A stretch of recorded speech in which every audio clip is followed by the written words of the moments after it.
দুনিয়ার মধ্যে যদি কেউ একটা চড়ুই পাখি অনর্থক হত্যা করে, আজ্জা ইলাল্লাহি ইয়াউমাল কিয়ামা, কিয়ামতের ময়দানে ওই চড়ুই পাখি ওই বান্দার বিরুদ্ধে অভিযোগ জানায় বলবে, আল্লাহ ইন্না ফুলানান কতালানি আবাসা, অমুক ব্যক্তি আমাকে অন্যায়ভাবে অনর্থকভাবে হত্যা করেছে আল্লাহ, ওয়ালাম ইয়াকতুলনি লিমান ফা, আমাকে ওই ব্যক্তি কোনো উপকারের জন্য হত্যা করে নাই।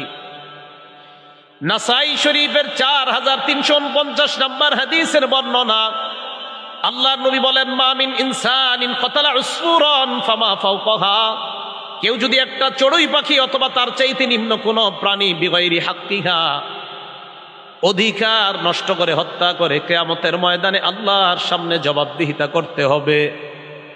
সাহাবারা প্রশ্ন করলেন, ওয়ামা হাক্কুহা ইয়া রাসূলুল্লাহ, প্রাণীর আবার অধিকার কি আমাদেরকে একটু জানায় দেন। চড়ুই পাখি আমরা খাই, মোরগ মুরগি খাই, হাঁস খাই, গরু খাই, আমরা ছাগল খাই। নবীজি বললেন, যেই প্রাণী জবাই করা হয়, যেই প্রাণী খাওয়া হয় হালাল প্রাণী, প্রত্যেকটা প্রাণী জবাই করার সময় আপনার আমার কাছে দুইটা হক পাও না। কয়টা?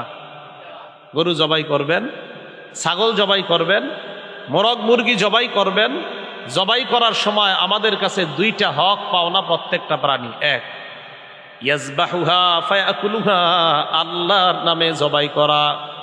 প্রাণী কার নামে জবাই করা? আল্লাহর নামে জবাই করে খাওয়া। এখন যদি কেউ আল্লাহ ছাড়া অন্য কারো নামে জবাই করে, এটা খাওয়া হারাম না হালাল? কেউ যদি আল্লাহ ছাড়া, রাসূল আকরাম সাল্লাল্লাহু আলাইহি সাল্লাম জানায় দিলেন, 1 নাম্বার প্রাণী জবাই করা হবে আল্লাহর নামে, ফায়াকুলুহা, এই প্রাণী খাবে। এটা হলো প্রাণীর 1 নাম্বার হক, আল্লাহর নামে জবাই করা। কেউ যদি আল্লাহ ছাড়া অন্যের নামে জবাই করে, এই প্রাণী খাওয়া হারাম। এখন আপনি মুহাম্মদ সাল্লাল্লাহু আলাইহি সাল্লামকে খুব ভালোবাসেন, খুব মহব্বত করেন, নবীর নামে গরু জবাই করছেন, এই গরুর গোশত খাওয়াও হারাম। রাসূল আকরাম সাল্লাল্লাহু আলাইহি সাল্লামকে আপনি অনেক মহব্বত করেন, মহব্বতে নবীর নামে গরু একটা জবাই করে আপনি এক ডেক খিচুড়ি পাকাইছেন, সিন্নি পাকাইছেন, ওই গরুর গোশত হারাম, সিন্নি খিচুড়ি সব হারাম। কেন?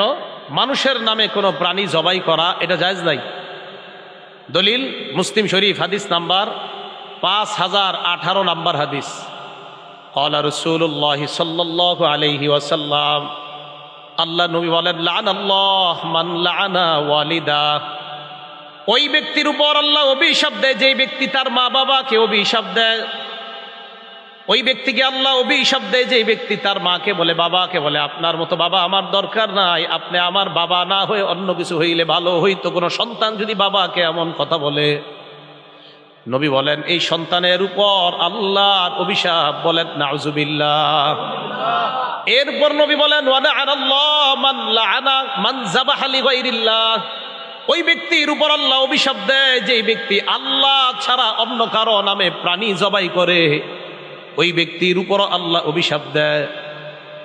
ওই ব্যক্তির উপর আল্লাহ অভিশাপ দেয় মান যাবাহা লিগাইরিল্লাহ, যেই ব্যক্তি আল্লাহ ছাড়া অন্য কারো নামে প্রাণী জবাই করে। তাহলে বলেন, আল্লাহ ছাড়া অন্য কারো নামে প্রাণী জবাই করা এটা হালাল না হারাম? জোরে বলেন।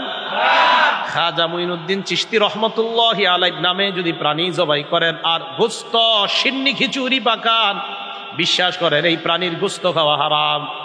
মানুষের নামে কোনো প্রাণী জবাই হবে না, প্রাণী জবাই হবে একমাত্র একজনের নামে, তিনি হলেন আল্লাহ। আল্লাহর নাম ছাড়া অন্য কারো নামে প্রাণী জবাই করা জায়েজ নাই, একথা ভালোভাবে মনে রাখবেন। সূরা আনআম আয়াত নাম্বার 119 আল্লাহ বলেন, ফাকুলু মিম্মা যুকিরা রাসূলুল্লাহি আলাইহি ইন কুনতুম বিআয়াতিহি মুমিনিন। আল্লাহর কোরআনের আয়াত কারা কারা বিশ্বাস করেন? করেন সবাই?